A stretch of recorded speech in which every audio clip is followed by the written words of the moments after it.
Son las 10 de la mañana con 7 minutos, estamos de regreso y para seguir hablando de las tarifas eléctricas, lo teníamos ahí en nuestro tema del día y queremos ahondar en aquello. Después de conocerse este informe técnico de fijación de precios de nudo promedio, dado a conocer por la Comisión Nacional de Energía, surgió obviamente la inquietud ante las alzas que se proyectan para los distintos clientes.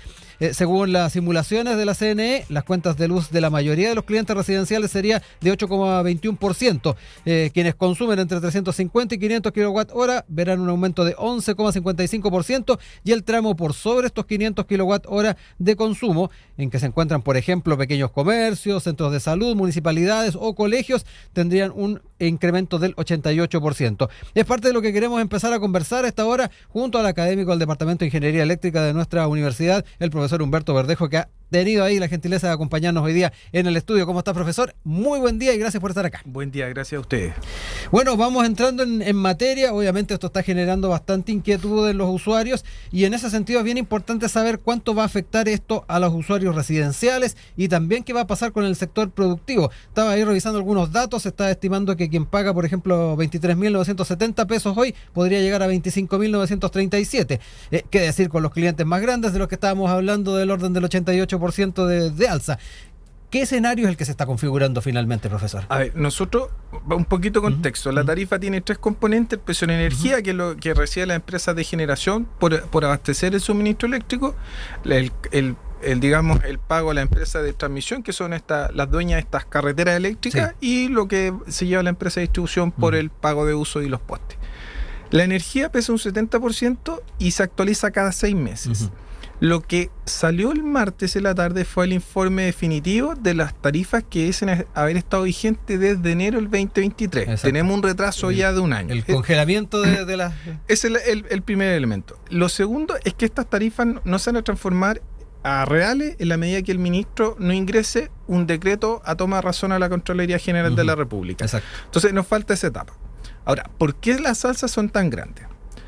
El motivo principal es porque todos los usuarios debemos mucha plata a las empresas de generación, y el origen está en los mecanismos de estabilización que congelaron este 70% de la tarifa el 2019, y en agosto del 2022 fue necesario hacer otro mecanismo de estabilización. ¿Y por qué, en definitiva? Porque ambos no funcionaron. ¿Y cuál fue el motivo principal? Es que ambos tenían el mismo espíritu, en el sentido de que los usuarios pagásemos menos ahora, se generara una deuda a favor de los generadores y esa deuda se pagara en el futuro. Desafortunadamente, por el tipo de cambio, el conflicto internacionales y muchos factores externos a nosotros, las deudas máximas se alcanzaron un año, 6 meses después de que la ley entró en vigencia. Sí. Entonces, la primera ley debe 1.350 millones de dólares. La segunda ley debe 1.800 millones de dólares. Y estos retrasos en los decretos tarifarios, que ya llevamos un año del 23 a la fecha, hacen que la deuda total llegue a los 5.000 millones de dólares. Entonces, la ley dice ahora, la ley vigente de agosto del 2022, si se alcanza la deuda máxima hay que empezar a pagar. ¿Y cómo es el pago? A través de tarifa. Entonces, la ley vigente establece 3 tipos de usuarios, muy bien los que tú mencionaste. Pero en términos más sencillos, los consumidores pequeños son los que pagan hasta 45.000 pesos, los intermedios hasta 65 y los grandes sobre 65. Entonces, en el entendido de proteger al usuario residencial, que son en general el 90% de los que están bajo los 45.000 pesos, la autoridad tiene la posibilidad de ajustar el modelo y comenzar a pagar con un cargo mayor a los usuarios que pagan sobre 65.000 pesos. Pero ahí es donde está el problema, puesto que todos en ese sector o en ese grupo está todo el sector productivo nacional y están todas las pymes y están todos los usuarios que son residenciales y que tienen alto consumo. Entonces, en definitiva, las tarifas pueden subir, pero de alguna otra manera las empresas igual las van a traspasar al usuario. Así que es como un círculo en general donde estamos en una situación muy compleja. Oiga, profesor, en esa misma línea, ¿por dónde pueden ir las soluciones? Bastante se ha estado comentando, lo tenemos también en nuestro tema del día, la posibilidad de ir haciendo reformas o cambios a la legislación actual, que es algo que se estaba planteando como proyecto de ley por el Ejecutivo, que desde el Parlamento se puedan ir viendo formas de mitigar las alzas. Es un camino a tener en cuenta. ¿Cómo ve también las formas de ir buscando soluciones? Y además que esto sea gradual, que no sea de golpe y porrazo. A ver, el tema de las salsas grandes se debe a que debemos mucha plata. Entonces el ministro, el miércoles, la Comisión de Minería y Energía del Senado informó que el decreto de la CNE no se va a ir a toma de razón hasta que no se tramite, o lo va de una otra manera retardar, porque va a presentar un proyecto de ley que permita resolver este problema. Ahora, en términos generales, el proyecto dice tener 4 pilares. Esto es una opinión personal. Ojalá se transformara en la realidad, pero dice tener 4 pilares. Primero, no acumular más deuda. Sí. Segundo, exacto. Segundo, transparentar los costos de electricidad, porque todos los usuarios estamos pagando menos de lo que realmente cuesta la electricidad. ¿Y eso a quién afecta? Afecta a las empresas de generación, particularmente a las renovables, que han hecho inversiones para poder instalar paneles solares, centrales eólicas y sacando las centrales carboneras, etcétera. Entonces, si las empresas dejan o mantienen este quiebre en la cadena de pago, indudablemente las inversiones hacia el futuro se van a ver perjudicadas. Lo tercero es retomar la normalidad de las tarifas, pero no con incremento de 88%, sino volver a los contratos reales y todo lo que se debe pagarlo, ojalá, en cómodas cuotas, en un periodo de tiempo no muy largo. La autoridad ha planteado originalmente en un trabajo preliminar que pudiese ser un cargo distribuido de aquí hasta el 2035 que permite recaudar gradualmente, y ojalá que el Estado se hiciese parte también de la solución, porque debemos 5.000 millones de dólares, pero el 40% será por atrasos asociados a la emisión de los decretos tarifarios. Y la otra componente que es re importante es que hay que introducir un subsidio. ¿Por qué? Porque las tarifas eléctricas no van a bajar. O sea, si uno ve la tendencia, los contratos reales y dado toda la plata que se debe, la tarifa no va a bajar hasta el 2035. Entonces siempre vamos a estar en un periodo de tarifas altas, con alzas pequeñas pero altas. Entonces lo que habría que hacer es cumplir, digamos, el compromiso que se le ha solicitado en reiteradas veces al Ejecutivo de implementar un subsidio focalizado. Eso iba a preguntarle, si esto debiese tener también una focalización específica. Exactamente. La idea es proteger al usuario que le tenga problemas para pagarlo.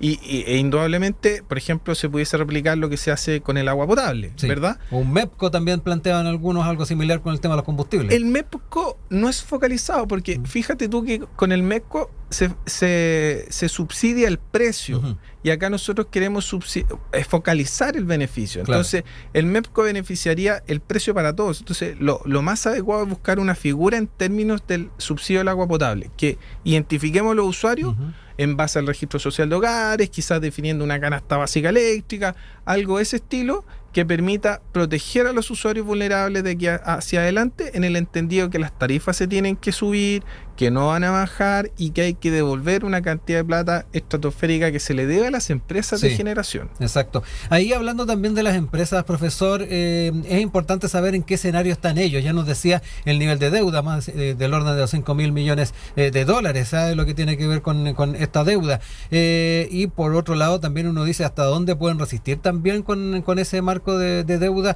dentro de lo que es nuestro país. El tema de invertir en nuestro país también pareciera que podría estar viéndose no con muy buenos ojos. O sea, el sistema eléctrico tiene varios problemas. Más allá del tema tarifario, hay restricciones en las carreteras eléctricas que hace que las empresas de renovables particularmente se estén viendo perjudicadas porque no pierden su energía que producen en el día. Entonces, el tema no es solamente tarifario, es estructural. Y lo más importante en este momento es tratar de recuperar la cadena de pago lo antes posible. En lo que también tiene que ver al funcionamiento, ahí usted también nos mencionaba el tema de transporta la energía, las posibilidades también de ir abriendo nuevas posibilidades de que circule la energía, estas carreteras eléctricas de las que hemos hablado. Desde la perspectiva no solamente legislativa, sino que también de intenciones, ¿cómo ve el poder ir saldando esas deudas que de una u otra forma han planteado desde el mundo de la industria? Mira, justo Sí, no, tranquilo, ahí puede tomar un poquito de agua. Mientras tanto, quería recordarles que estamos a esta hora conversando con el académico del Departamento de Ingeniería Eléctrica de nuestra Universidad, Humberto Verdejo, no solamente analizando en este caso las implicancias de las alzas, los caminos que se podrían llevar adelante para buscar una solución que deje contentos a todas y todos, sino que además los temas que quedan también pendientes. Ahí recién nos hablaba, no solamente está lo tarifario, también está los temas que tienen que ver con infraestructura, y en ese sentido es bien interesante, profesor, el poder entrar en esa temática y si efectivamente desde la perspectiva institucional se han tomado cartas en el asunto, o al menos se han generado o mostrado gestos de que se quiere buscar soluciones en ese sentido. Son complicadas en todo caso. Gracias por el espacio, vengo saliendo un resfrío, sí. No estoy contagiando, eso sí, pero no. me ataca la tos. El gobierno está trabajando en una reforma a la permisología. Las carreteras eléctricas, el principal problema que tienen es que se demora mucho la construcción, que puede durar desde 12 años la construcción versus un proyecto de generación que se demora 3. Entonces lo que hay que resolver es cómo buscar la regulación, la mejor regulación que permita construir los proyectos tan necesarios para que las energías renovables sigan existiendo. Un retraso permanente en la construcción de líneas de transmisión hará que la inversión en renovables se vaya al país. Entonces, si queremos avanzar en la transición energética, la reforma a la permisología es urgente. Eso es en términos muy, muy sencillos. Y el tema tarifario es complementario para recuperar la cadena de pago. Ya que hablaba también de este proyecto de permisología, en estos días lo presentó el Ejecutivo, ¿es lo que se ha planteado al menos cubre las expectativas, cree usted, de la industria eléctrica? Yo creo que hay que verlo con mayor detalle. No conozco en profundidad lo que está planteando el gobierno, pero el tema con las comunidades es trascendental. Por ejemplo, hay un gran proyecto, el Quimalo Aguirre, que se supone que debe ser parte de las soluciones al tema de la energía renovable. Pero la semana pasada salió una indicación de la CONAF donde cuestionaba los estudios de evaluación de impacto ambiental y pedía bajar el proyecto. Entonces ese proyecto es clave y si no entra en operación en el 2030, yo creo que la descarbonización no se va a alcanzar en el 2050. Entonces ese es un cuello de botella principal en términos de grandes infraestructuras. Y lo segundo es cómo logramos que las comunidades no vean los proyectos eléctricos como una amenaza, sino como un beneficio. Pero también resulta ser coyuntural el hecho que las tarifas estén tan altas, dado que Chile habla del gran potencial renovable y que los precios son competitivos. Entonces, si no resuelves el tema tarifario, va a ser muy difícil avanzar en destrabar estos otros elementos que hacen que todos los proyectos sean... la ciudadanía no le vea el potencial y el beneficio. Y para hacer la situación más complicada todavía, las empresas están en una situación en que el Estado le planteó un futuro con ciertas condiciones, pero esas condiciones no se han cumplido. Pero también por otro lado están que algunas empresas apretaron el acelerador más rápido de lo que debían haberlo hecho. Y que en términos simples quizás especularon un poco de las condiciones que iba a tener el mercado. Entonces, si no vemos el problema de manera macro, verdad, yo insisto, no vamos a llegar a la transición energética, no vamos a llegar a la descarbonización y a lo mejor vamos a seguir quemando combustible.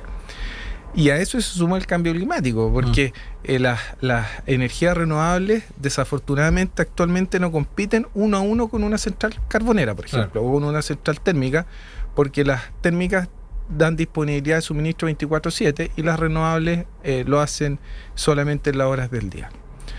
Y ahí se conjuga también el proyecto que está tratando de sacar adelante el gobierno de la transición energética, que cómo implementar medidas que permitan habilitar este camino y no nos peguemos los choques contra la pared que han ocurrido los últimos 2 años en términos de que se está perdiendo energía renovable.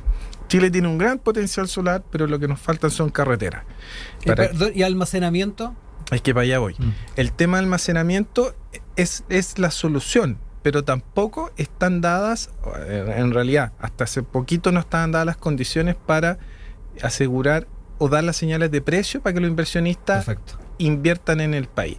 El sector eléctrico es privado 100%, es regulado por el Estado, fijado tarifas para los clientes regulados, sí, pero es privado 100%. Entonces, si no damos las señales a los inversionistas adecuadas en este momento, probablemente vamos a tener un retroceso importante en términos de la descarbonización, tarifas altas y seguir quemando combustible, que más aún Chile es un importador neto de combustible. Entonces vamos a seguir dependiendo de esta volatilidad que nos tuvo súper complicado años atrás que habíamos avanzado rápidamente, pero estas situaciones coyunturales han hecho que estemos en una situación media compleja. Sí. Oiga, profesor, volviendo a lo de las tarifas, me quiero ir a algo más cotidiano. De hecho, ahí durante estos días en el Mercurio usted daba cuenta de ciertos cálculos que se pueden dar dentro de un hogar. Por ejemplo, el uso del aire acondicionado podría efectivamente, funcionando a 20 horas al mes, sumando otros implementos como lo son refrigeradores, hervidores, televisores, planchas, llegar o superar el umbral de los 500 kWh. Y ya decíamos que esto ya implicaría boletas que se elevarían al 88%. ¿De qué manera podemos ser un poquito más eficientes? Es complicado tomando en cuenta de que en jornadas de mucho calor el tema del aire acondicionado para muchos no está dentro de lo que se puede dejar de lado. ¿Por dónde van también las alternativas para ser un poquito más eficientes? Mira, el aire acondicionado es el equivalente a la estufa para para el invierno. Perfecto. Todos los artefactos tienen este etiquetado de eficiencia energética, que es una ley vigente. Uh-huh. Entonces, yo para ese ejercicio busqué un aire acondicionado típico que refrigera 16 metros cuadrados. Uh-huh. Y por cada hora de uso, al mes, ¿verdad?, tu cuenta se incrementa a 3.000 pesos. Ya. Entonces, si tú usas un aire acondicionado durante 20 horas en el mes, estamos hablando de solo 60.000 pesos solo por refrigeración. Uh-huh. Ahora, ¿cómo puedes bajar ese consumo? Está re difícil. Uh-huh. Una alternativa sería usándolo, ojalá, de la manera más eficiente. Sí. Y eso implica que si en el invierno cierras las ventanas para calefaccionar, en el verano tienes que cerrarlas para refrigerar. Si tienes pérdidas de aislación en las ventanas o en las puertas, el frío se va a ir. Uh-huh. y el aire la máquina o el motor va a estar funcionando más tiempo y más vas a gastar. Es difícil decirle a las personas cómo ahorrar electricidad en un contexto que el propio gobierno te está pidiendo electrificar todos los consumos. Exacto. La única recomendación que uno podría hacer es que, en la medida que se pueda y el bolsillo lo permita, utilizar artefactos que estén etiquetados como eficientes energéticamente. Todos los electrodomésticos que se venden en el país, que están certificados por la SEC, tienen un etiquetado de eficiencia energética. Mientras más cercano al verde estemos, más eficiente es. Y mientras más hacia el rojo, más va a gastar. Pero eso implica un costo de inversión alto. Uh-huh. Y que en general, en la medida que se pueda, se pudiese recuperar en términos de los ahorros futuros. Pero es re difícil pedirle a la gente no utilice electricidad y no utilice el aire acondicionado en un contexto que las temperaturas pueden llegar a 35 grados fácilmente durante la tarde, y sobre todo en jornadas de trabajo, con niños en la casa, con guagua. Está complejo pedirle a la gente que no use electricidad. Sí, es descabellado de repente subvencionar de repente la compra de ciertos elementos, o eventualmente, ya que hablábamos del invierno, el poder subvencionar el sellar ventanas, el tener también una situación donde no se nos vaya el calor. Hay planes particulares que tiene la autoridad, específicamente vivienda. Pero si tú me preguntas, esto tiene que ser gradual. Primero, si vamos a subsidiar, si el Estado va a poner recursos, subsidiemos a las personas que les cuesta llegar a fin de mes para pagar sus gastos básicos. En el momento que tengamos sistemas de subsidio ya un poco más estructural, con financiamiento permanente, ahí debiésemos avanzar en un esquema distinto, o un esquema complementario que permita de una otra manera aliviar un poco el bolsillo de la gente para la compra del aire acondicionado. El aire acondicionado tiene la ventaja que refrigera y calefacciona. Sí. Si tú a una persona le pides compre un aire acondicionado para calefaccionar en el invierno, te va a decir que no, porque el aire acondicionado cuesta 350 lucas y una estufa cuesta 40 lucas y consume más que el aire acondicionado. Pero a esa familia a lo mejor no le preocupa tanto la calefacción eléctrica, porque usa la leña, que es más barata, o usa el carbón, un brasero. Entonces, creo yo que la política pública debe ser, en primer lugar, subsidiar los consumos básicos, como una canasta básica eléctrica, y en la medida que ese tema esté resuelto, ir avanzando en temas tan necesarios como la calefacción para el invierno y el aire acondicionado para el verano, para poder tener un estándar de vida relativamente tranquilo. Finalmente, profesor, y ya para ir haciendo tal vez una raya para la suma respecto a lo que se viene de aquí en el corto plazo, ¿qué debiésemos esperar de ese proyecto de ley del Ejecutivo? Se tiene que tramitar lo antes posible. Porque ¿y en cuanto a contenidos? Los contenidos, lo que yo espero es que no se acumule más deuda, que se recuperen las tarifas reales, que la deuda gigante se pague de una manera suave, y que se implemente un subsidio. Yo creo que esos 4 pilares debiese tener el proyecto. Se debe tramitar con cierto grado de celeridad y urgencia, puesto que a diciembre ya tenemos una deuda gigante y de acuerdo a estimaciones de las mismas empresas de generación, por cada día que pase, la deuda se incrementa en $3 millones. Entonces, si tú me dices, oye, ya llevamos 5.000, esperemos 2 meses, uno pudiese decir, legislemos, pero legislemos bien. ¿Para qué? Para salir de la coyuntura, pero para no tener que pensar en otro mecanismo de estabilización en 8 meses más, porque eso fue lo que ocurrió el 2022. Se legisló de una forma tan apurada y tan apresurada que en definitiva se legisló mal, se diseñó mal y por eso estamos en el problema que tenemos el día de hoy. Sí. Si uno ve también históricamente lo que ha sido la legislación en torno a la fijación de tarifas, ¿siempre hemos tenido dificultades para poder hacerlo con perspectiva? No, lo que pasa es que esto partió el 2015 cuando se prometió que las tarifas eléctricas iban a bajar por la alta penetración de energías renovables no convencionales. Ahí faltó 2 cosas. Primero, decirle a la gente que había un gap de 5 o 6 años para que los proyectos estuviesen construidos. Y segundo, que las carreteras eléctricas no se construyeron tan rápido como uno esperaría. Entonces, esas 2 cosas son responsabilidad del Estado. Y una responsabilidad de los privados también por haber acelerado tanto el tranco. Pero yo creo que esos son los problemas de fondo. Y después que fue... El 2019 se reaccionó frente a la coyuntura de un estallido social. Además. Y el 2022, yo creo que también ahí ya fue directamente, no había tanta presión, sino que se trató de resolver o implementar una solución con los mismos errores de diseño del 2019.